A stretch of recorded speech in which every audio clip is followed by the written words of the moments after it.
Lovely. And you've got your microphone. Sorry? Testing, 1, 2, 1, 2.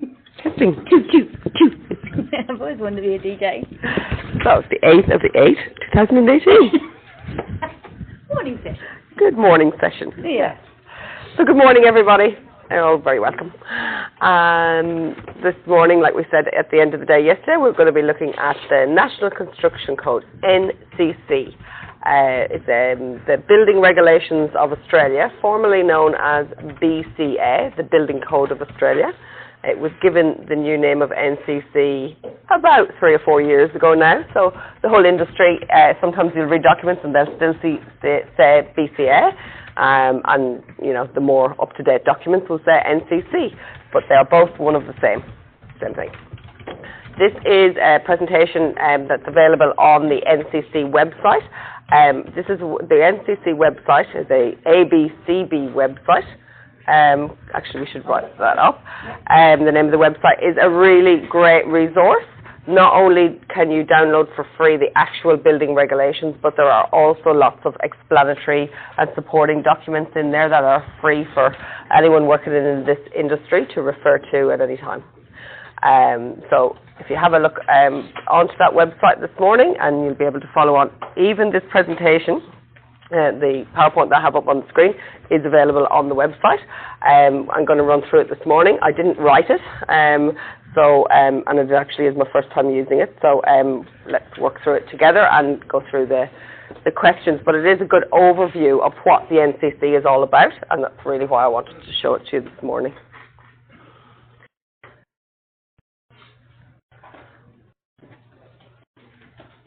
Okay. So the NCC, the volumes 1 and 2, you will hear a lot about.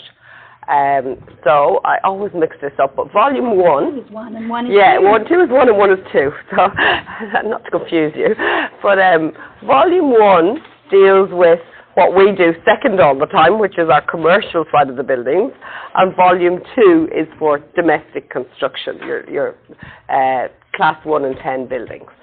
So you just need to know that it's split into 2, and there's actually a third part to it, which is all to do with plumbing, which we won't be looking at all. We'll leave that in the domain of the hydraulics engineers and the plumbers.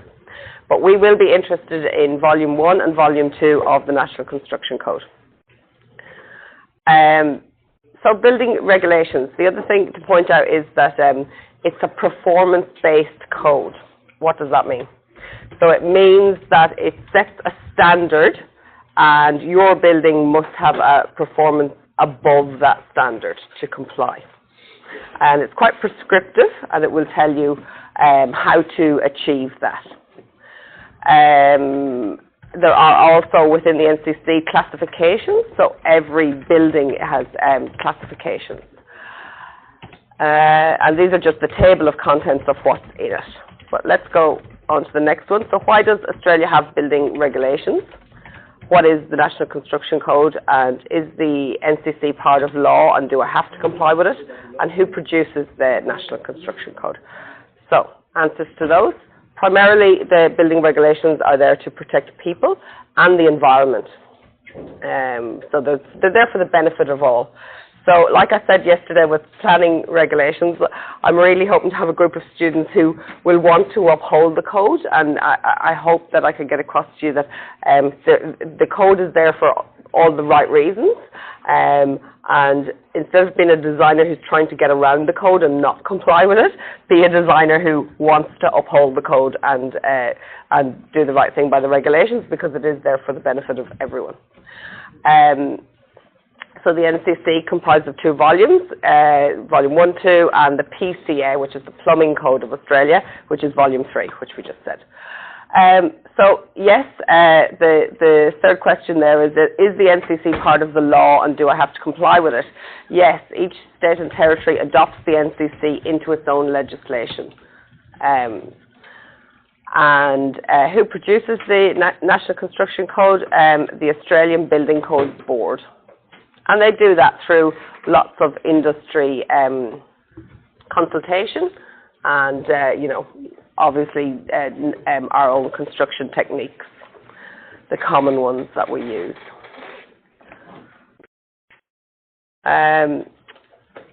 This is just a bit of a question for the group, but why not? Let's do it. Can you think of a time when you wanted to build something differently to standard practice? Anyone?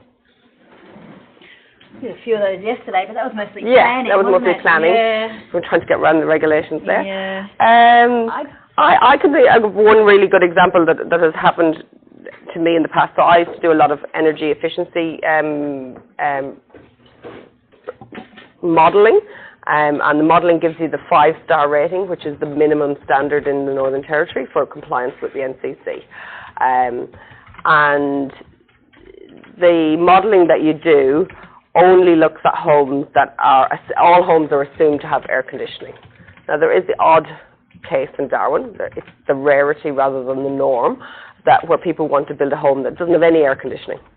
And the NCC doesn't really allow for that. Well, it does in what we call a performance method.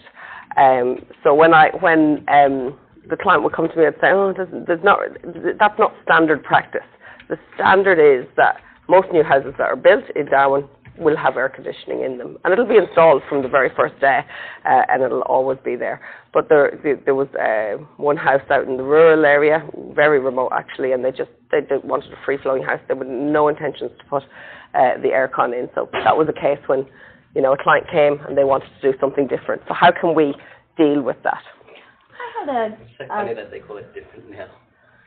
Oh, that it's different than not use air conditioning. Yeah. It didn't used to be different. No. When you put an air conditioner, it used to be like that. Yeah, that's weird. Yeah, that's true. Yeah, Yeah, you that must wasn't be the weird. standard. Yeah. Why are they deeming that that's different?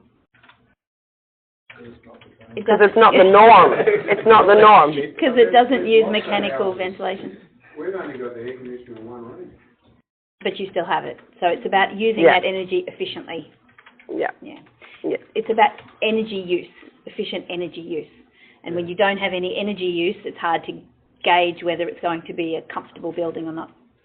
When there's energy use, it's really easy to compare. That's why it's easy to compare mechanical use to temperature control against known climatic scenarios, whereas when there's no mechanical, you've got no data. So you have to use the judgment. So if any house that hasn't got air conditioning, and a lot of the rural ones, like you said, because they're big open plan and all that, so they're put to the side. Yes, because they probably make up less than 10% of the houses that are built in the Northern Territory every year. That's why they're not the norm, because they make up such a small proportion of the housing stock that's built here every year. You can still get approval, but it's a different mechanism. Yeah. So is it a bit of a rigmarole? A little, you go to an expert panel, and we have access to one in Queensland. Yeah. Yeah. Costs a little bit, not Yeah. too much. Takes a little bit of time, not too much. It's doable. Yeah. Yep. Yeah.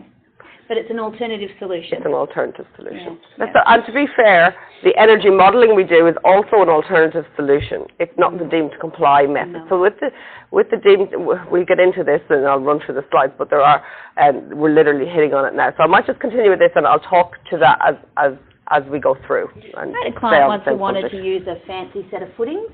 So the elevated house that we're working on has got columns, and they go into the ground in a construction technique called a footing. And there's this fancy footing type, it's like a prong that you can put on the ground. Instead of digging a hole, putting reinforcing in there and putting a lot of concrete in there, you just have these prongs that drop rods into the ground, and it's good for rock foundations, gives you good connection, but they're quite unusual.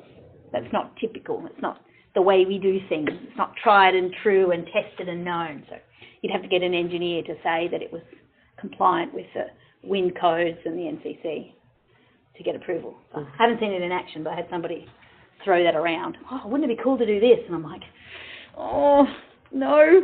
It's going to be harder. Yeah, it's always more difficult when you're going outside the standard. And all the windows out and putting levers back in. Mm-hmm. Mm-hmm. So because you lose half of your ventilation. Mm-hmm. Mm-hmm. And when you energy model a building, it gives you a higher star rating for taking out sliders and putting in louvers. So that is seen as more energy efficient So louvers are not the problem at all. It's the amount of glazing that you might have in the house, because in any building, glass is your weakest part. Yeah, because Heat transfers much faster through glass than it will through any other part of the building envelope. like both you touched on this, though, about the shading Mm-hmm. of the overhanging Yep. building plus the Yeah. shrubbery. Yeah. So think about this for a moment. You lose, when you have your aircon on in your living room at 9 o'clock at night when you're all cozied up watching a movie, you're still losing heat through the glass, but there's no sun. Yeah, you can feel it on the walls. Mm-hmm. So the heat is, it's not all about shading and avoiding sunlight on the glass. It's just about glass being the weakest part of the building thermally, even after dark. You will always lose we always talk about heat transfer, but in Darwin it's actually cool. The cold air is getting lost out through that glazing. And it doesn't, there's two parts to it. One is about not having sun on the glass, and one is about not having as much glass, because you will still lose that heat even when there's no sun. So even if you've got even if you've got a complete glass house and you've completely shaded it, it's still a very weak building because you've got so much glass. So it's about both shading and the amount of glazing. Getting a bit off topic there, but we'll come back to that. So what is a performance solution, and why would I want to include a performance solution in my design? So it complies with the performance requirements, but not using deemed to satisfy provisions. That's it. Surprised this slide doesn't look at deemed to satisfy first. So deemed to satisfy. Deemed to satisfy is one method of how you can comply with the NCC. And what deemed to satisfy means, and I will again take the energy efficiency example to describe this, it says that in the roof you have to have R2.5 insulation. It tells you that you need to have insulation underneath your roof sheeting. Tells you have to have a certain R value in your insulation. Tells you there's lots of different deemed to satisfy solutions, but depending on your roof pitch, you may have to have a ceiling, or if it's a raked ceiling, how that is going to be in. It does the same thing for the walls. It says for the walls you need to have isolation. If it's Colorbond custom orb or another metal cladding on your wall, you must have isolation. So it's very prescriptive, is where I'm going with this. It tells you what the roof needs to be, it tells you what the walls need to be, it tells you what the floor needs to be. It tells you basically what is standard practice, what is the most common way we do this. And the NCC is really good, and the book and the NCC that you can download will actually show you diagrams of how to construct that to be compliant with the NCC. And that's what we call a deemed to satisfy provision. It's deemed that if you build in that particular way, that you will satisfy the NCC. So you don't have to do any more work other than that. That's it, it's done. Build that way, that's fine. The issues occur when you want to do something outside of that, outside of the normal standard provisions that are in the NCC. So how do we do with that? Well, we what we call a performance solution. So performance solution is basically an alternative solution that is equal to or better than the deemed to comply provisions. And you will often need an engineer's help with that, or an expert's help with that, because they basically have to find a way to equate the two, which isn't always easy. You know, you've got some standard forms of construction, and then you've got some other method going on, and we have to be able to marry the two. And of course, your building certifier must agree with you that the solution, the performance solution that you've come up with, does meet the minimum deemed to comply standard and is equal to or greater than that. Any questions on that? Because it's a reasonably difficult concept to get around. So what is a performance solution? It complies with the performance requirements, but not using the deemed to satisfy provisions. Why would I want to include a performance solution in a building design? You might have some cost savings, although proving that you're compliant might cost you a little bit more. Like Lisa said, maybe this guy who wanted to use the alternative foundation, maybe he's got a company who uses them all the time in some other state or territory, and he's getting them for free. So it's going to cost him a lot less to use that, and that's generally why people want to use them. Constructability, maybe the deemed to satisfy provision doesn't suit your site or doesn't suit your application, or it's an innovative approach. So often when we want to use innovative new products or innovative new methods of construction, they won't be included in the deemed to satisfy provision of the NCC. It's different, it's non-standard, and you're going to have to work a little harder to prove that you're complying with the NCC to use that method. So, you know, like, why do you think, you know, we would have deemed to satisfy provisions in the NCC? Safety. Safety, yeah, most definitely, yeah. Dodgy brothers. Yeah. Insulation, getting around the time. And most people want to do the standard way. They just want to do, you know, they don't want to put in the slab and they just want it like the neighbour's slab. They don't want anything different. Or, you know, and so it's a very easy way to guide the majority of the people in the industry to meet a minimum standard. If we write it out and we say this is the way you have to do it, then most people will just go along with that. However, the NCC does have the other side, the performance solution for the exceptions to the rules. There's obviously a minimum standard. Mm-hmm. Is the minimum standard good? That's a great question. I really like that question. Adequate, probably. Adequate, yes, yeah. So, yeah, basic minimum standard that will mean that your building will be structurally sound, you know, hitting on the safety there. It'll mean that it will have, you know, minimum levels of energy efficiency if they've been adopted, of course. You know, minimum standards of finishes. But it's not a high standard. That's never what the NCC is ever about. It's just about giving us the level playing field that when you, I would say you, but when Mr. and Mrs., you know, Bob, decide to build a house, that they have some reassurance that, you know, they're getting a standard. But where is that standard on the scale? You know, I think the Australian building regulations, and I have worked overseas, I think they're quite a good standard. You know, they're certainly a first world standard, but they change country to country and what that standard is. But they certainly will be up there with the British Building Code, which I've worked with, you know, which is probably, yeah, one of the leaders in the world. So I wouldn't say it's a poor standard, but it is a minimum standard.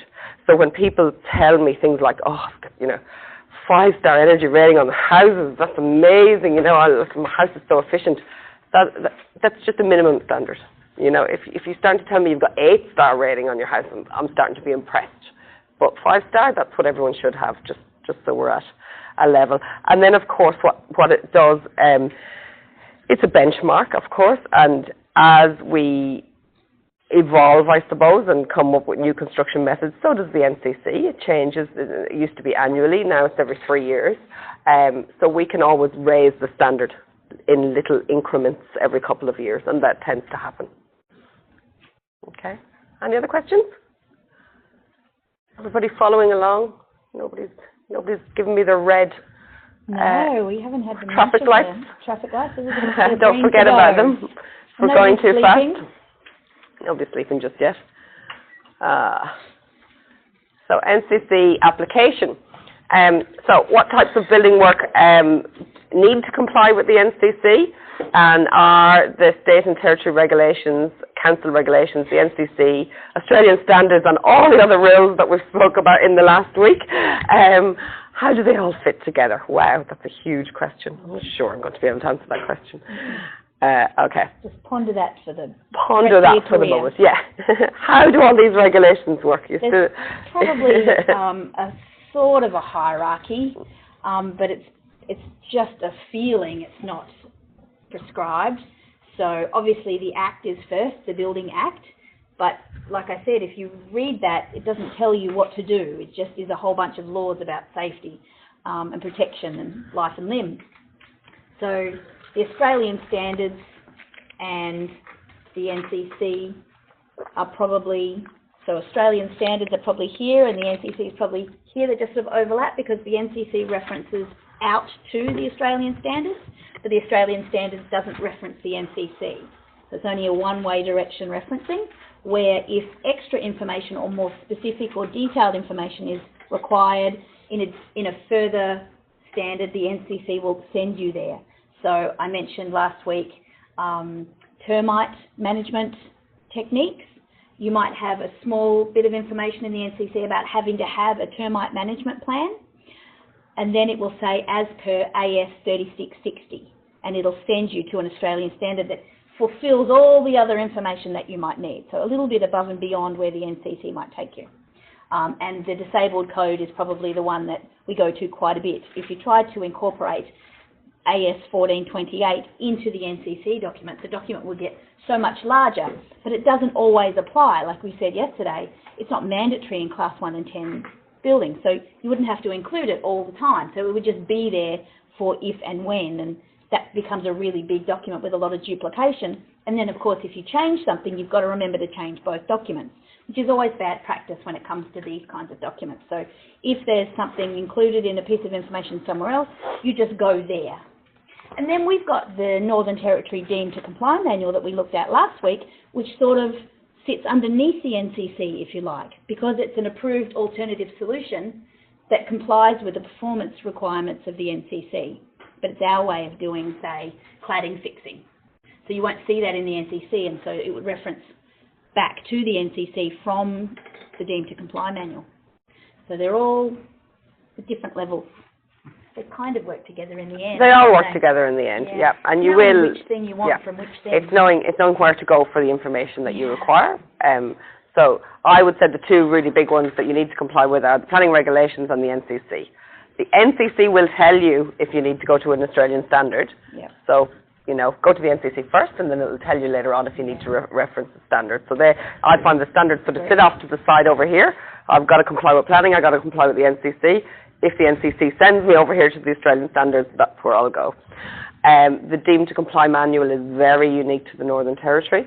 It is, as Lisa said, it's a performance solution to the NCC because it's not a standard way of building. If we think of all of Australia, we're only doing it because of cyclonic conditions in the Northern Territory. So that's not a standard way of doing it. You won't find the solution to that in the Deemed to Satisfy of the NCC. So like we said last week when we talked about the Deemed to Comply Manual, so don't confuse, and I always think it is really confusing. Deemed to Satisfy is the provisions of the NCC. Deemed to Comply Manual, DTC, Deemed to Comply Manual, is the Northern Territory performance solutions that the engineers or the product manufacturers, have got engineered on a common basis that everyone can use, and they've put it in a manual, so you can just reference it. If they didn't do that, it would just be like any other performance solution where you would have to go find an engineer yourself to give you a performance solution. Any questions on that? All following, because it's a lot of curly. So if you're getting it, that's good. Yeah, that's great. Okay, so what does the NCC apply to? So new construction, additions and alterations, changes of use to a building. Remember those three. It does not apply retrospectively to buildings. So if you come across a regulation and you go, my house doesn't comply with this, it depends what the NCC said on the day your occupancy permit was issued for your house when it was built. It doesn't apply, what current regulations today don't apply retrospectively to buildings that were built 10, 20, 30 years ago. Okay? But if you're doing new construction, obviously new building, it'll definitely apply. Additions and alterations. Generally, if somebody's building an extension to their dwelling house, it is up to the building certifier to say where the cut-off point is. You know, what is existing and what is going to be new, and how the regulations apply to that. I'll give you an example of where that can get a little bit complicated. If you have a living room in your house and you're extending the living room, to extend that living room, you've got to take out one external wall, and that one external wall used to have 2 windows in it. And those windows provided ventilation to the smaller living room, the existing. But you're going to extend that, but you're going to only provide one new window, big sliding door. Let's say we put in the whole bifold wall, as many people do on their extensions. The ventilation calculation has to be redone for the entire living room, because you have to work out, have you got enough openable area in your windows to provide natural ventilation to that living room area. You won't have to redo that calculation for all the bedrooms because they've stayed exactly the same. But the living room has changed in its floor area and it has changed in the area of its openings, its ventilation openings. So that calculation has to be done for the whole area. So lots of people will say, but I'm not changing the whole living room. The extension is only, half the living room is only extended. But some of the regulations will start applying to the whole area, depending on that. Best person to speak to, your building certifier, of course. He's going to tell you exactly what he's going to apply, what parts of the NCC he will apply to the extension or addition, and, alterations. So that can be a little bit. And then change of use. So I've worked on lots of jobs where the most common one I find is where you get, a new suburb and they've built a new row of shops. And so that they'll build them and they'll get an occupancy permit for them all as retail, as shops. And then you might have a doctor's surgery decide to go into one of them. So that's a change of use not only for NCC, but it's also a change of use for planning actually. So that requires a planning change of use, planning permit, but also it might have some implications for the amount of ventilation or, any change of use of a building. Have you other examples of that one? Yeah, I've got a good one. So can I tell you I was the pet drafter for my dad who's a builder? I mentioned that, didn't I? Yeah. So, and I was pretty green. I didn't really know what I was doing. Shouldn't have been doing it I should have had a proper job with a proper supervisor. Oh, dude, did I learn? Anyway, so Dad, in his infinite wisdom, bought a shed, like a warehouse, coded shed, in Yarrawonga. Used to be the old Bunnings, and he had like a quarter of it, and that was his area. And it was a Class 8 warehouse when he bought it. And at first he stored things in there, no problems, and then that client left and he's like, oh, maybe we could put a little office in there. He's thinking, do her a favour, give us some work to do. So maybe we can put a little office in there and a toilet, maybe a shower or whatever, and, we'll rent it out to somebody who wants to do something in the space and can have a little office to keep their records and whatever. Sure, Dad, no worries. So he put in a mezzanine, we had some framing, and then clad it in, put an air conditioner in there and a toilet and a shower and a little kitchenette. No harm, no foul. And then the certifier came along and he's like, yep, no worries. You're allowed to have a little bit of office space to go with a warehouse use. So that's okay. Then Dad decided he wanted to buy some cabinet making equipment from China just to see if he could use it. He was just having a go. So this cabinet making equipment arrived, benches and saws and edging machines and, all this mad stuff. I didn't understand any of it. But he'd never used it. He didn't know what he was doing. And then he went, maybe I'll see if I can find a cabinet maker who wants to run it. So it ended up turning into manufacturing. And then this cabinet maker said, well, if I put some examples of my cabinetry in the office, when people come in to organise what they want, they can have a look at what I've got for sale. So then that became showroom sales. And as soon as we did that, it triggers all the disabled access that the public are entitled to when they access a showroom or retail outlet. And it completely changed the use of the entire building. And of course, the certifier that we were using and my dad being who he is and the way he does things, everything just dragged on and dragged on. We still don't have a permit. And that was almost 10 years ago. So you couldn't really get it up to scratch. It wasn't originally designed to be a public place. So there's no ramps, there's no disabled toilets, there's no disabled parking. It's a used storage shed facility. It's not for the public. So much time has passed. This guy's moving on, having a different place for his showroom in the end anyway. So we'll just go back to it being a basic office and we'll get the permit under the original use. But to change it to the new use would mean complying with a whole new set of regulations we just couldn't achieve financially. It wasn't worth it. And that's a great point. It's the use of the building determines which parts of the NCC apply to the building. So the use of a building is not really that flexible in terms of planning or NCC. So, you have to design for a particular use in mind.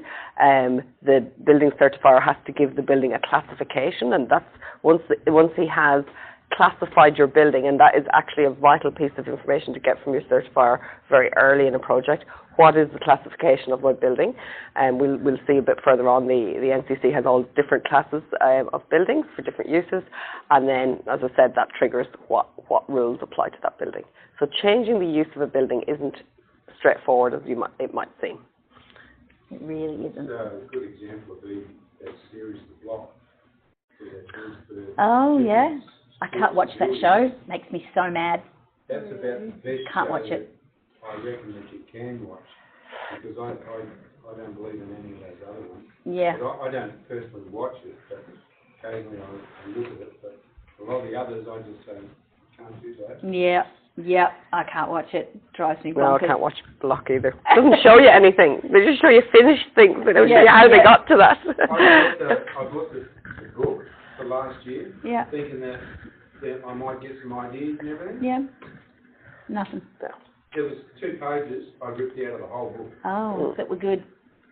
Mm. We were trying to get like a kitchen design and things like that for our future house. And Yeah.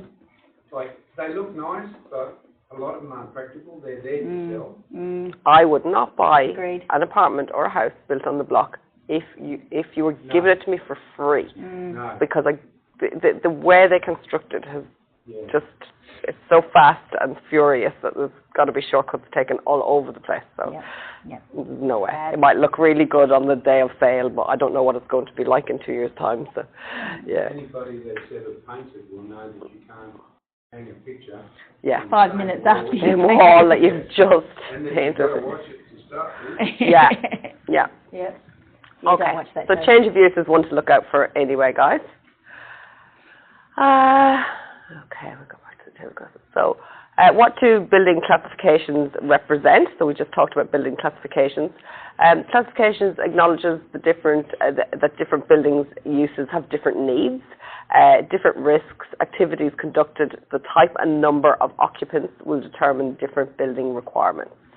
So, we often talk about in fire, if there's a fire in your dwelling house, you have a much better chance of escape because you know the building very well. You absolutely know where you're going. You can literally do it with your eyes closed, which you may have to do in the event of a fire. If you're, and I won't talk about this building because I hope you know it well since I've just shown you where all the fire escapes are, but if you're in a building that you're just visiting as a member of the public, let's say you're on the 4th floor of Parliament House, you don't know that building very well. You've probably entered via a lift or an elevator, and for you to find the fire stairs is an unknown to you. So that's why we apply different regulations in terms of fire to public buildings and to buildings that people say work or live in and are using every day and are very familiar with. There's a very big difference there. That's why you've got green signs up everywhere. Exactly why in public buildings we have to show people the way out. Yeah, because we recognise that they won't be unfamiliar. So that's what it means there when it says about the type of occupants. They're not saying, whether anything about you as a person, what type of person you are. It just means whether you're familiar or non-familiar, or what your function in the building is. What are you going there to use the building as? So what parts of the NCC are mandatory? The mandatory parts of the NCC are the performance requirements. So you've got performance requirements that is the rule of the NCC, and you must comply with it. But as we've said before, there are 2 ways to comply with it. One is following the deemed to satisfy solution, which is very prescriptive and is therefore the standard forms of construction that most people and builders use day in, day out. Or you've got the performance solutions, which is the other alternative, which you may need some assistance in proving to your building certifier how that meets the requirements of the NCC. I think the Australian Building Codes Board would like it if there were more performance solutions rather than deemed to satisfy solutions. At the moment, the burden of providing a series of benchmarks that are deemed satisfactory to the performance requirements the burden of that is on the Australian Building Codes Board. And there are so many innovations out there, less and less people are following the rules in the NCC. Not so much the class 2 to 9, because there's not really any construction techniques listed in those performance requirements. It's simply minimum benchmarks of maybe heights or number of ablutions or the width of stairs or how many sets of stairs you have to have. That's not quite so prescriptive, but in the class 1 and 10 particularly, there's a how-to manual in there, and if you follow that deemed to satisfy, you are satisfying the NCC for the class 1 and 10. But there are so many different ways to build these days that not many people are necessarily following that deemed to satisfy solution. I know we go over and above with regards to cyclone conditions, and we have our deemed to comply manual, but even interstate, they've got quite a few different scenarios that you can use now, different products and things like that, that are performance solutions straight away. Mm-hmm. And I suppose that comes back to your question, Nick, where you're saying what kind of a standard is the NCC? Because it's a good minimum, but it's still a minimum, most people want more than that anyway. So they're looking at both innovation and improvements in quality, and it's becoming a performance solution simply because it doesn't follow the deemed to satisfy in the NCC itself. They might be still meeting the requirements to have somewhere to sleep, somewhere to wash, somewhere to prepare food, but they might have a different technique to do construction, the actual footings and walls and things like that. So I think the Australian Building Code Board would like a lot more performance solution benchmarks and a lot less deemed to satisfy solutions provided, just to give people back that flexibility, but to also take away some of the burden. And maybe that's why, last week I mentioned to the full-timers, they've got a lot of products that are pre-approved.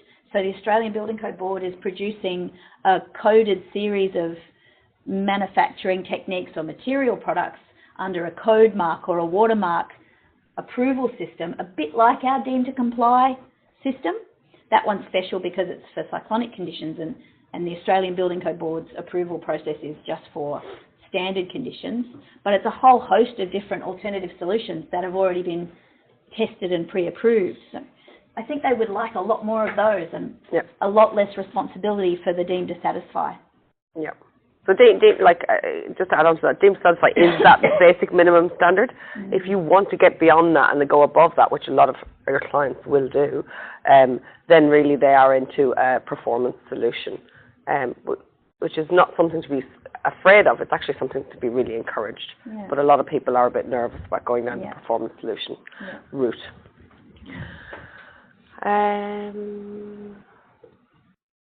NCC Volume 2 contains acceptable construction. What does this mean?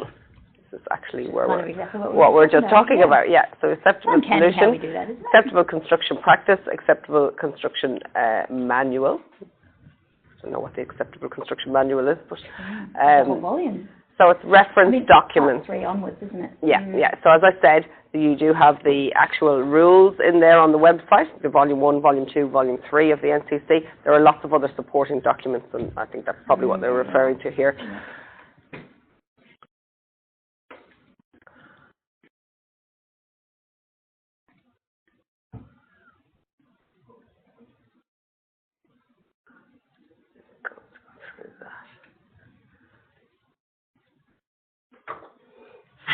So why does the NCC have some of its text in plain type and some of its terms are written in italics? Italics identifies a defined term. A defined term clarifies a specific meaning for the purpose of NCC or a specific part of the NCC. So you will see that in the text. It is sometimes it's just written in your normal text and sometimes italics. And there is an explanation for all the defined terms in there as well. It's a really I want to say annoying, complex document. It was written by lawyers, most likely, and it's evolved with a lot of techniques that perhaps big legal documents might incorporate. You might read a statement, and within that statement, it might send you to a table, like it did in the planning scheme, with more information about that statement.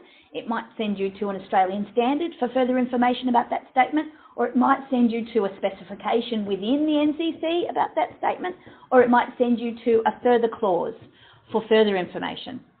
or the statement that you read may have exceptions that don't apply under certain circumstances.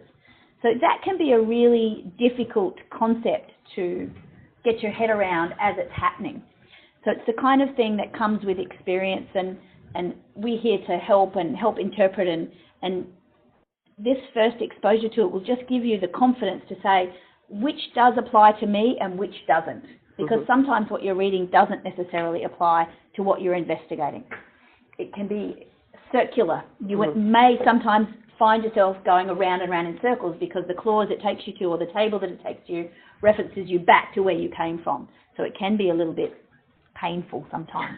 And nobody expects you to read the entire NCC or know it off by heart. I certainly don't, and I've worked in the industry many, many years. It's a reference document. You go to the parts that you need to give you the answers that you need at the time for a particular project. The people who are really the experts on the NCC are your building certifier. So if you're ever designing and you've referenced the NCC and you're still not quite sure whether or not your building is compliant, that generally happens with the commercial side of things. For domestic construction, as I said, it's really prescribed, so it's a lot simpler to do that. But if you ever have a query, the building certifier is the person to go to with that query. Because at the end of the day, it's the certifier who's going to sign off to say whether or not you are compliant with the NCC, so you absolutely need his or her agreement on whatever it is you're proposing to do to meet that compliance. This is a worked example. To be honest, I haven't worked through it before, but we'll work through it together. Now let's use these steps for an office building. It's a little bit outside where we are with a Class 1 building, but we can look through it. So the first step they're talking about is classification, what we just spoke about. You have to classify your building. So classification, so a Class 5 building for an office building and Class 7A for a car park. So as your buildings get more complex, they could have different uses for different parts of the building, and that is how they'll be classified. So all of this part of the building where we have office is going to be Class 5, and then Class 7A for the underground car park. The document's then divided up. This one applies for this class, this bit applies for that class. So you might be looking at room heights, and it'll say for Class 2 it has to be this, and for Class 5 it has to be that. Corridor widths for Class 9 it might be something else. So particularly in Volume 1 where it's covering all of the classes from 2 to 9, they have to break it all down step by step, which one applies to where. It can be really tough to navigate. Thankfully, the 1 and 10 is a little bit more straightforward because for the vast majority of the book, it's just Class 1. Yeah. So what is rise and stories? Rise and stories, the 5 as the basement does not count. Is the answer there. What is the maximum fire compartment size for this building? And again, we'll look a lot more at this when we look at commercial buildings. So as our buildings get bigger, we have to compartmentalize them to stop the spread of fire. So the answer is, I love these answers, this is typical NCC answers. The maximum fire compartment size is 8,000 square meters or 48,000 square meters. So I love the or. Cubic meters. Oh, that was cubic meters. I was like, what's the or? Yeah, no, cubic, so cubic meters volume. Sorry, I missed that. So it's giving you the maximum really size. Yeah. Yes, of course. So if you've got like voids in office buildings that go up 2 stories, of course, that's where you're going to be looking at your cubic meters and what your maximum is there for that. And the third point there, the other NCC requirements, if the office building accommodates 200 employees, split evenly between male and female, how many sanitary facilities would be required? And so the NCC has tables to do with this. So once you know your number of occupants, you can work out that the male needs 5 pans, 3 urinals, and 4 wash hand basins. And it has a table that helps you work out how many occupants, because it tells you how many you can fit of a certain activity type in a square metre. So in an office, you could fit 4 people in 10 square metres. So for every 10 square metres of office space, you've got a multiple of 4 people.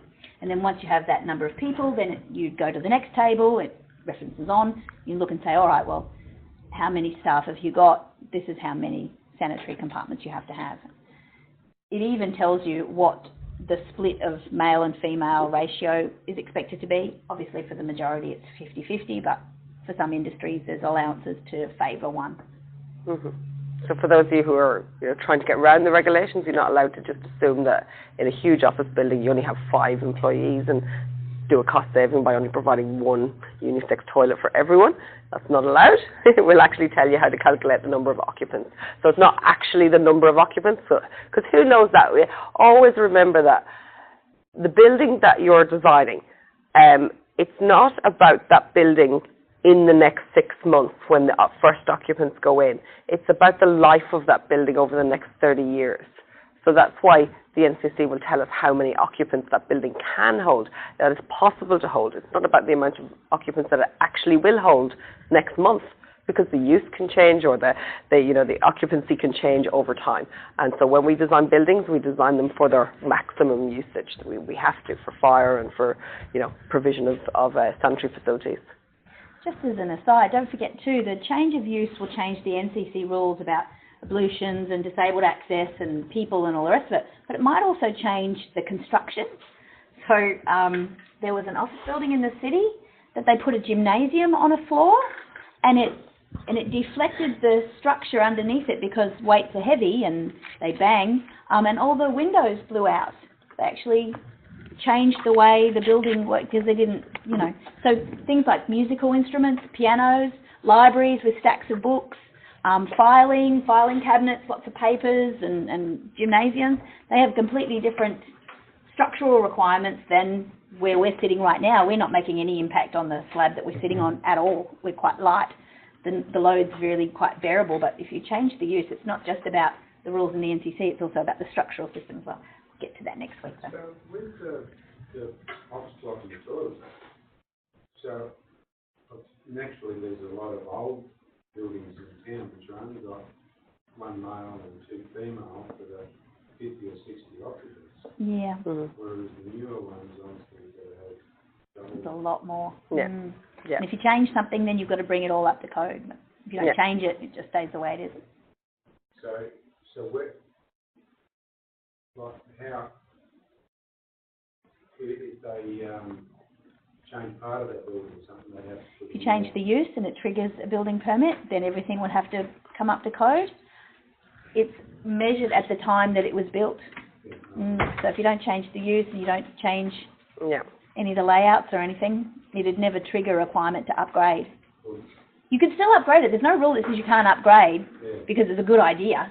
I mean, if you want to lease your office space out, you want somebody to take it. They're not going to take it if there aren't enough toilets.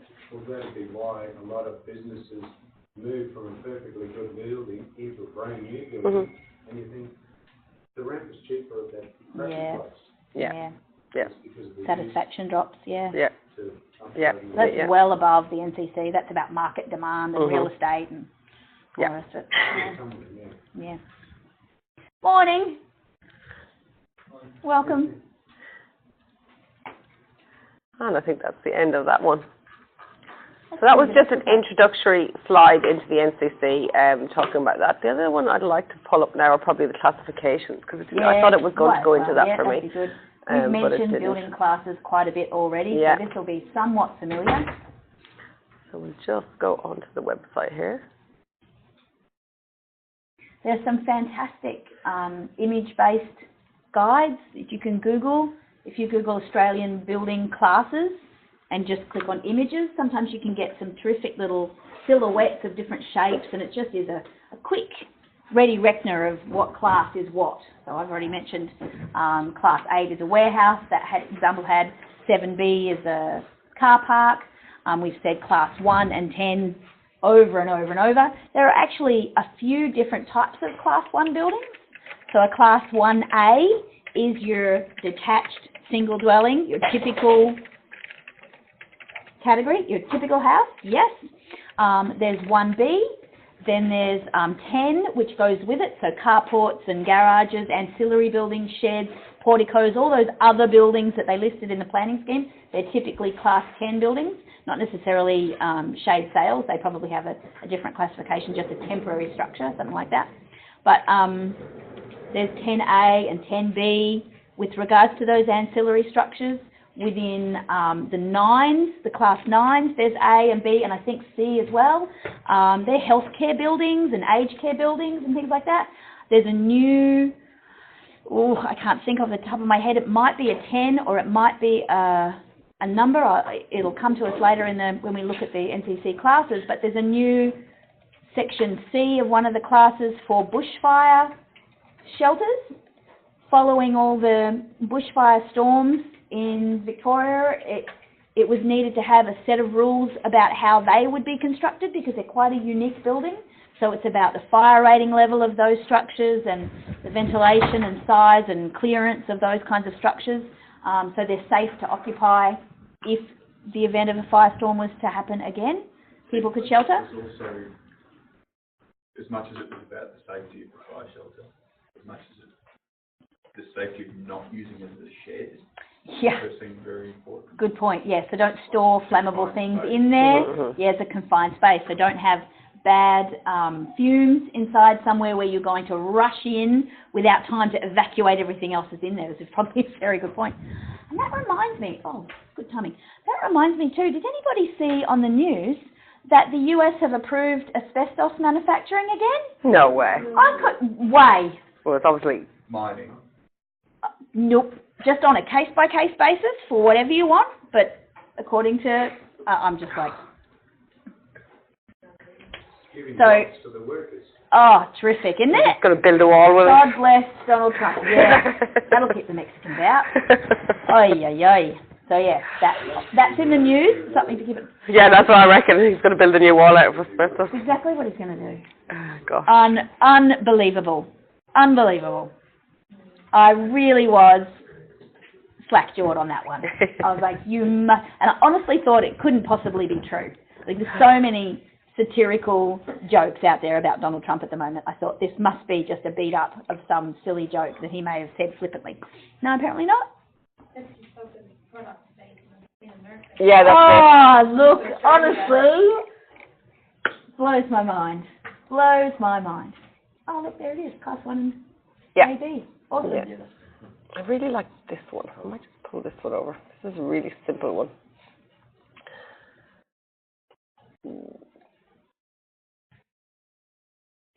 There's actually this really funny thing on the internet saying that Kinder Surprise eggs were banned in America, yet you can buy a lot like a gun from a shop. Yeah, watch out for those Kinder because, Surprise. Because of their health hazard. Yeah, right. Because of the little choking hazard inside. Terrific. Yeah. But that's all right. Kinder Surprise don't kill people. People kill people. Just dumb, isn't it? Oh, I have no idea what I must have gone into. Yeah, little egg full of asbestos. Sorry, guys. Fairy dust. Dan Murphy. Yay. Oh, gosh.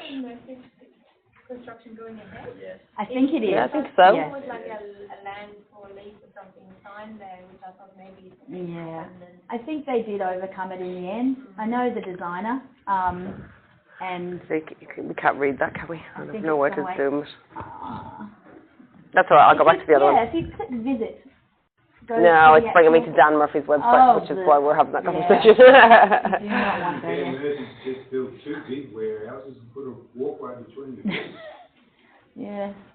Would have been cheaper than all the That was- legal costs. I thought that was a pretty sneaky thing of the government to do, to find out that Dan Murphy's was going to build Yeah. a liquor warehouse and then restrict the size of warehouses for liquor sale in 5 minutes before it Yeah. was about to be approved. That's pretty bad. I can appreciate why they don't Is it want better? mass alcohol sales, but I thought that was pretty poor. But that must have been in association with the hotel. Yes, the I hoteliers assume were all so, yeah. piping up Yep, that time. yep. Yeah. That one that did the- Yeah, yeah, that makes sense. All those little bottle shops opened, they are the worst thing ever. Yeah, they're all over the Little place, corner accessible. Yep. They Yep. probably sell alcohol like with basic, like get basic Yeah, cards basic and cards. everything. Yep, That's yep. it. It's So easy Yeah. to raw I it when think it's. they should close all them and open up big shops and then have like restrictions. You're probably right. You're probably right. That's actually a good point. It's a whole other conversation. Better not Yeah. get waylaid. Building classifications, I just like this little sheet. I had the print of this out and I used to stick it up on top of my desk So every time somebody said class, they were on the phone, they said class something, I could quickly go like that because, you know, when you don't, sometimes you won't use a particular class of building for a long time in between projects, so you don't always readily remember it. So class 1 we should readily remember, and that is, for the part-timers, that is what you're going to be looking at all year. You're only going to be dealing with the class 1 and class 10 buildings. So class 1, can you guys read that? I'll read it out anyway, but sorry if it's a bit small.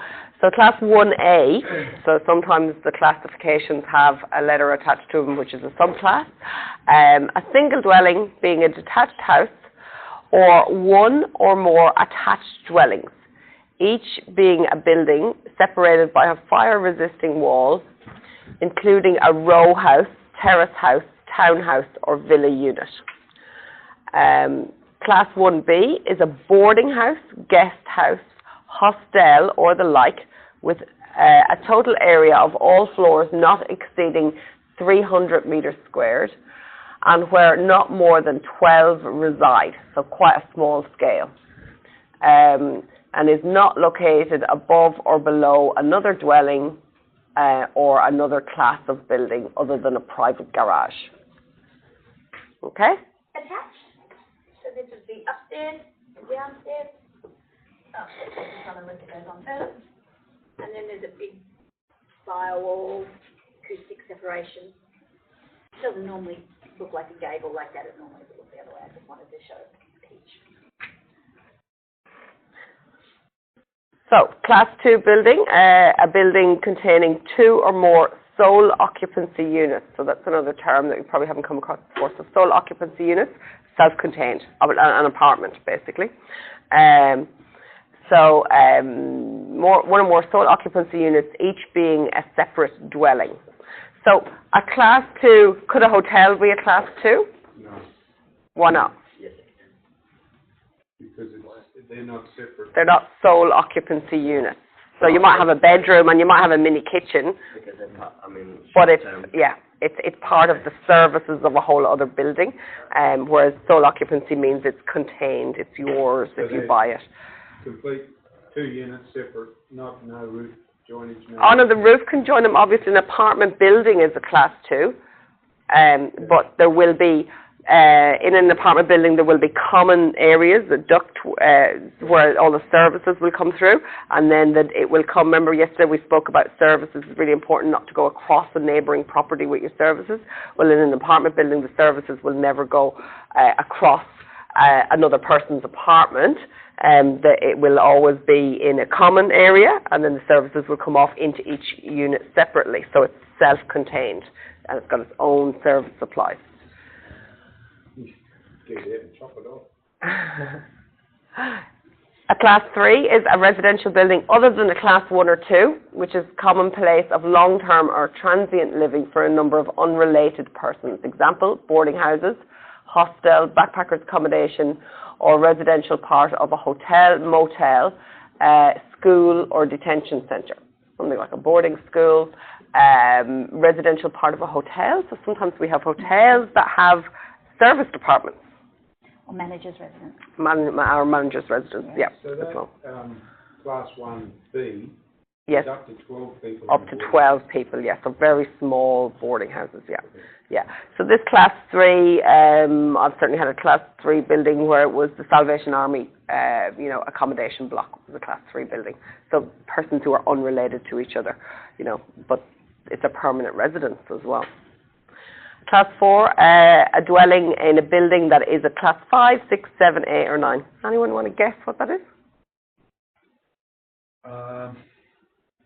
Don't know if they really happen so much anymore, but like your building maintenance to living in an office. Perfect, yeah. Caretaker residences park. generally. At a school even. Yeah, There's sometimes the maintenance guy, the groundskeeper. Yeah. Yeah. Yeah, that's exactly what that is. So it's the majority of that building is in different classification, but you may have a residential component of that larger building. Class 5 is an office building used for professional or commercial purposes, excluding buildings of class 6, 7, 8 or 9. Class 6 is a shop or other building for the sale of goods by retail or the supply of services direct to the public. For example, cafes, restaurants, kiosk, hairdressers, showroom or service station. Class 7, so 7A, a building which is a car park, and 7B, a building which is for the storage or display of goods or product for sale by wholesale. Sorry, that was really hard to read. Product for sale by wholesale. It's less customers Yeah. in a 7B Yeah, than that's retail. it. Yeah, Wholesale is a different. So it's not the general public coming into you if it's wholesale. It's more, you know, contractors or people who are in your industry. I wonder what a place like Costco would be called. You know, at what point does it change from being retail to wholesale? Yeah. Because they've got the big pallets and you buy everything bulk. Generally, my definition of that is if you have to use an ABN number to buy something in there, It's wholesale. it's wholesale. But you have to have a membership card. Yeah. That's Yeah. tricky. There's like a little kitchen place in Parap that's open to the public. Yeah. Oh, That yeah. it's a grey area. It's certainly a grey area, And there's a open to the Direct public. place in Sabine Road, Yeah. and there's a similar one in Rapid Creek where they're Yeah. wholesale to the public. Yeah. That would be a certifier question, I think. So class 8, a laboratory or building in which a handcraft or process for the production of assembling, altering, repairing, packing, finishing or cleaning of goods or product is carried on for trade, sale or gain. So manufacturing type thing. So sort of if you're value adding to the goods. Class 9, a building of a public nature. So Class 9A is a healthcare building or hospitals, including those parts of a building set aside as a laboratory. Class 9A is an assembly building, including a trade workshop, laboratory or the like, a primary or secondary school, but excluding any other parts of the building that are of another class. And Class 9C is an aged care building, which obviously has huge amounts of additional requirements because of the occupants. And Class 10 is a non-habitable building or structure. So in Darwin, we have a huge tradition of people living in Class 10 buildings. And they're calling them houses, and they even try to sell them as houses sometimes, but they are non-habitable buildings or structures. Class 10A, a private garage, carport or shed or the like, and 10B is a structure being a fence, mast, antenna, sort of other structures outside of what we would call an actual building, freestanding walls, swimming pool or the like. Or retaining walls. Retaining walls also fall underneath that. Yeah. So this is where your building goes between, is it a shed or is it a house? And under the NCC, there's a very clear difference in whether something is a shed or a house.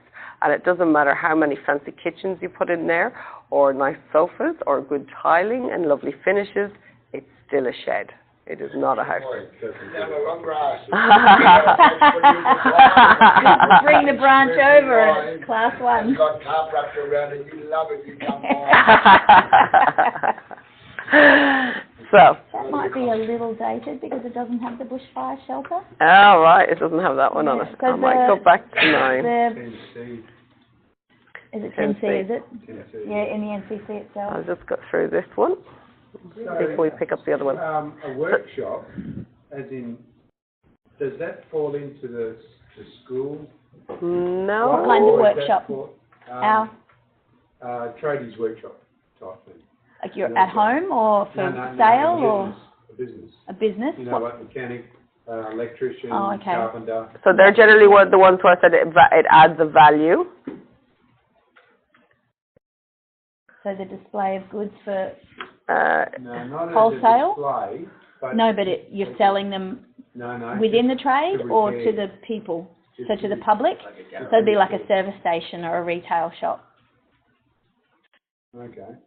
So you really have to look into it to find Yeah. out where it fits in. And this is what I said, a conversation with a building certifier very early in your project to define the classification, because the classification is the first step in the NCC. The very first thing you will ever do is find out what your class of your building is, because how do you know which rules apply if you don't know the class of the building? You can't determine what the rules are going to be until you know what category you're falling into. Just trying to find that one for you again. No, 10 was the sheds. No, you want for the bushfire one? Yeah, I think it's in the 10. Oh, there it 10C is. is a building, is a private bushfire shelter. A private bushfire shelter is a structure associated with, not attached to, a Class 1A building. And that mixed-use buildings, the next bit might be helpful because there are ratios where if the different use is only very, very minor in comparison to the overall building, you can apply the class of the overall building to the alternative use within it. But there's limits to how that works. Question while we're still on these classes. It's a dedicated cyclone shelter as they've got a bush.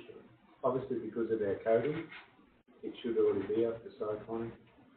Yeah, there isn't a difference in our coding for what's a cyclone shelter and what's a house. Before they used to always say that under area, Yeah, the bathroom and yeah, stuff. yeah. So that's done away with now, and it's I haven't come I don't across think it it was for a ever- long time. Yeah. It was just that underneath the elevated houses, after Cyclone Tracy, I think a lot of people built a blockwork laundry, bathroom, room, storeroom underneath the elevated houses, so that if the elevated house was destroyed or your family could shelter in this basically concrete block with a concrete floor roof on it, would protect the family in the event of a cyclone. But I've never actually seen any official documentation of that. It hasn't come in under regulations or anything like that. yeah, because after the cyclone they started what they Grollo homes, Yeah. the concrete roofs. Yeah. Have you ever pulled the tin off and had a look to see how much concrete's in the roof?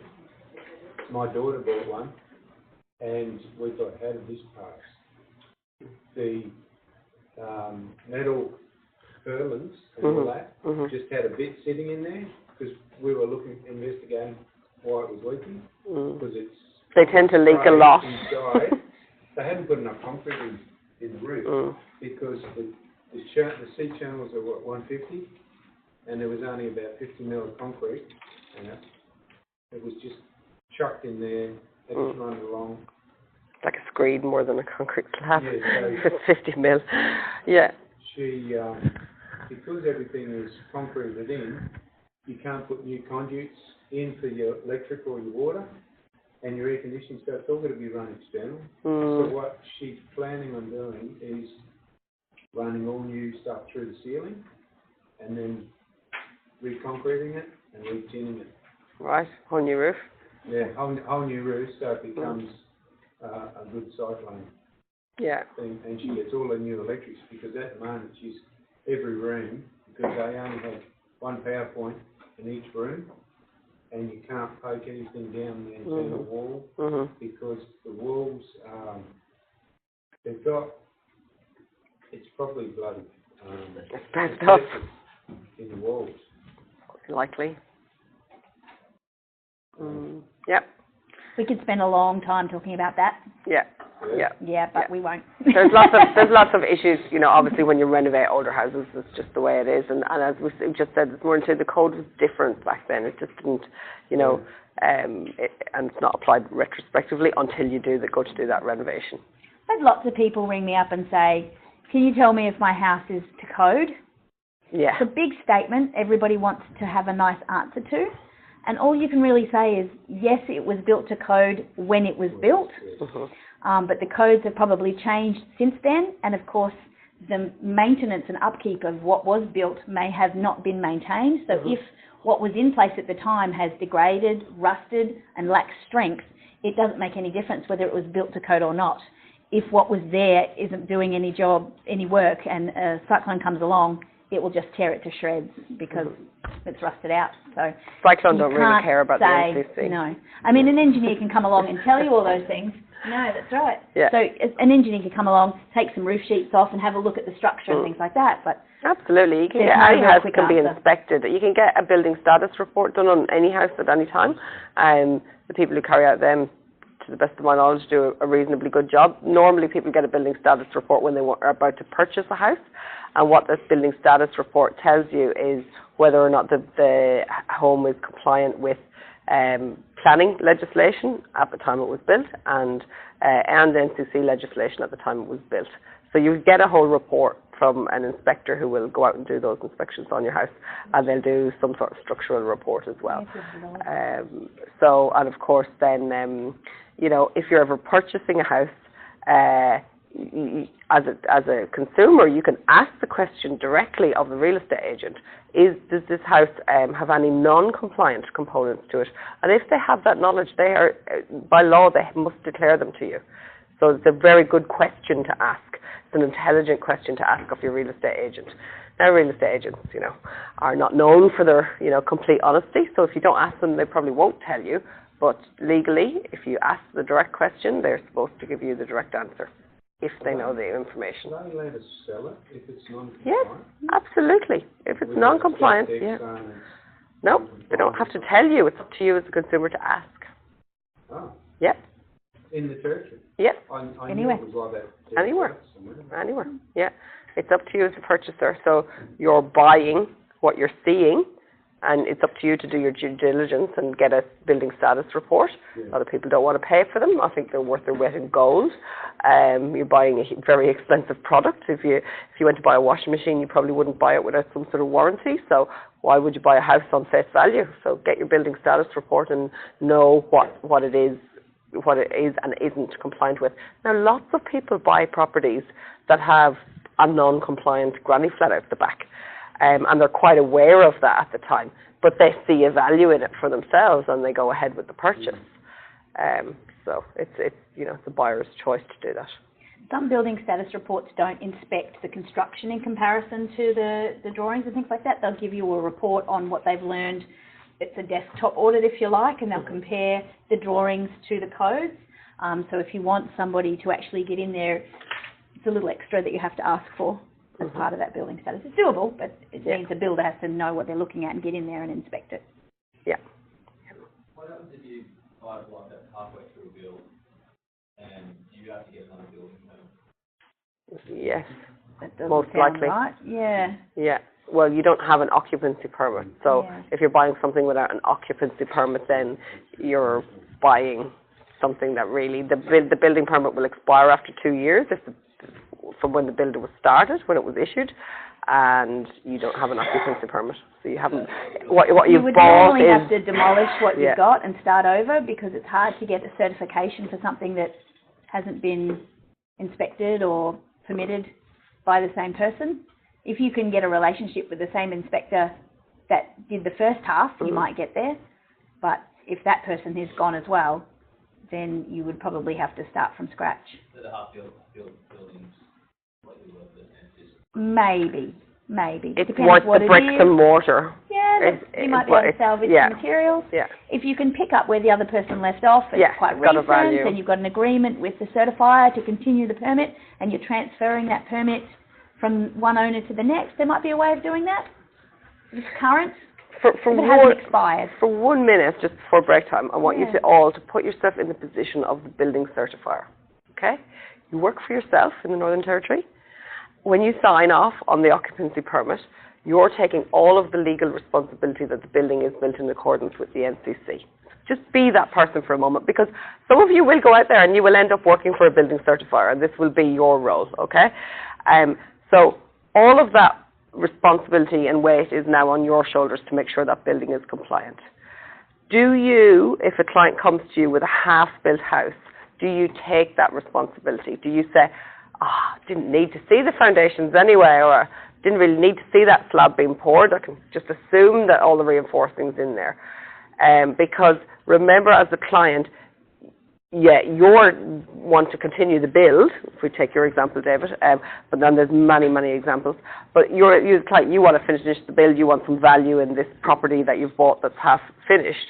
But the certifier, he's still only going to get his fees out of it, but he takes a huge responsibility for covering off on work that is unknown to him.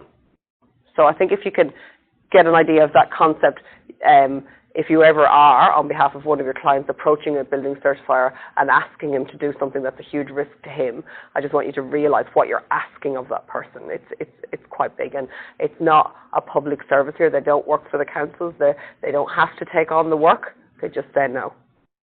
Well, couldn't you go to the previous certifier? You could. But again, it's privatised, and some of our certifiers have now retired. Some of them have left the territory and no longer practice in the territory. So it's not always as simple as just going to find the original certifier. Yeah. So a good example would be that, what do you call it, the apocalypse? The Greek tragedy. Yeah, we were talking about that we yesterday. talked a little bit about that yesterday. Yeah. Well, I'm sure that building permit has expired quite a while ago. You can get an extension, so Yeah. the 2 years that Sandra mentioned, if you apply for an extension before the 2 years expires, you can get a further 2 years. Yeah, 4 years. 4 years is a long time, and the regulations will change in that 4 years. So if after the 4 years you haven't built according to the plans you drew at the beginning of those 4 years, you have to upgrade everything to new regulations. Current regulation. And get a new permit. Yeah. It's Yeah. done. Yeah. Yeah. It's done. Yeah. He's building according to ancient Greek regulations. It's a completely different set of rules. It's an alternative universe, that little block of land. Nothing else happens there. It's like a vortex. And when you go on site, you're transported back to the Acropolis. Completely different set of rules. So what So all those people who haven't been in Darwin very long, have you seen this building yet? No? Yeah. So you have to go to Nightcliff, Woolworths in Nightcliff, Yeah. the supermarket. When you're coming off the roundabout that goes into Woolworths, on the corner. Sorry? It's just up from Sunbuild. It's not the Sunbuild No, one. not the That's Sunbuild right now. different. This is a dwelling house on the corner, and this man has taken a long, long time to build this house. It's been under construction for maybe 20 years, and it looks like the Acropolis in Greece. It's a lot of It's concrete. got lots of concrete columns, but that's all it's got. And just recently, in the last week, he's seemingly put up some fencing around it, which is also concrete. So if you're ever in Nightcliff, keep an eye out. You'll see it when you come up from the roundabout. It's on the corner. It's funny, isn't it? Because We like joke you about it. mentioned, you got the Sunbuild one on the corner because Yeah. they run out of cash, Yeah. and then on the same side at the next intersection is Yeah, What's the Acropolis. the next So intersection? Palikos purchased that Sunbuild building. Yeah. He's going to have to rebuild it again. No. Quite recent. If Helicus purchased that site, I guarantee you he didn't do it without the cooperation of the original certifier. Yeah. So that's the big choice in it. Do I have the cooperation of the original design team and the certifier, and can I take it over and continue to run with the same team? Yeah. More or less, he obviously has a choice to change if he wants to, but it's better if you continue with the same team. Okay. You lose a lot of money in a project if you change either your design team or your certifier or your construction team. Yeah. That's absolute recipe for delays and more money and all of the things you don't want in a construction project. You really want to get the same team, everyone knows what they're doing, and you want it to move quite quickly. You don't want big long delays in between because people leave town, the knowledge of the project gets watered down the longer the project goes on. With that building, is it still the 4-year benchmark? Oh yes, so 2 years for your original permit. You can get an extension of a further 2 years if you apply in writing. And then after the 4 years, you would have to upgrade all of your design documentation because it would have to meet current regulations again and reapply for a new building permit. It's already been over a year, isn't it? At least. Some build sites, yeah, definitely 2 years, I'd say, because, It was originally designed as a hotel, and then they changed it to an apartment complex with like half ownership of different units and things, and it just fell over. It was poorly executed in the first place, unfortunately. it's just a closed down building site for the last over a year anyway. So the construction company require income to be able to build at progressive payments, and they probably got a stall in those progress payments because there wasn't enough capital from the developer to pay the builder, and so the builder just stopped and walked off site. So that crane, been there. Yeah, Mm. it's locked in. Mm. Yeah, well, some doors got to charge with that box. Yep, yep, yep. No. Yeah, I can't believe they left the crane there. I've been really surprised. So why is the crane still here? They if haven't they've got been- a lot of the gear and everything off the top floor of Yeah. a while. They had site offices set up, temporary Yeah, fencing yeah, is still there. They had the whole They work. were going to take the crane, and I was quite surprised that it was still there. Mm. I'm sure if they needed it, Yeah. they would Cyclone, take it. and it blew around in Cyclone They've got Market, about that crane did 50. too. Yeah. Mm. We used to have their name written up. Yeah, on well. the thing, They had Merry Christmas up there and the whole You'll find that the builder's name comes down very fast if there's ever a stall in a project. Get the name down. Imagine if you put a deposit down off the plan for those, Yeah. for those units. Yeah, do you Yeah. need a deposit? Oh, look, that's a bit of contract. contract, Depends what's yeah. in your contract. Oh, you know, if you're ever buying off the plans, make sure there's something in the contract that if the building stalls, you can get your deposit back. That's not the fault of the consumer. That's you know, obviously there'll be a deadline of when your compartment's complete, and they'll be in breach of contract if they haven't completed it by then. So I would assume you would get your deposit back. What you don't want is the builder to go bankrupt. Then you won't get your deposit back. Cause, yeah. Can we just do that? Yeah, we're going to quickly do this and then we're going to take a break. One So, paragraph there and then... mixed use. Every part of a building must be separately classified. However, where a part has a different purpose and is not more than 10% of the floor area of the story it is on, then it may be considered to be ancillary to the major use. So this is the word we talked a lot about yesterday, ancillary. So in a supporting role is really my best explanation for ancillary. So it's a little bit like having the warehouse and you've got like this tiny little office in the corner where there's, you know, one computer and a little desk there for people to run in and do the paperwork. But the building in the majority is a big warehouse and it's, you know, storing lots of goods or manufacturing, something like that. For instance, if a single-story, if a single-story warehouse class 8 has an office class 5, which takes up only 8% of the floor area, the whole building can be classified as class 8. However, if the office takes up 12% of the floor area, then the building has a mixed use, and the warehouse class 8 and the office class 5 must be classified separately. Okay, so that's just rounding that off. This document is on the ABCB website. I suggest you download this document and keep it as part of your notes. It's a very, very good reference document. You will always be looking up the classifications of buildings. Take a break. Morning tea. Morning tea. I just started building, How much? I just started building Then we'll go on to the next thing. Yeah.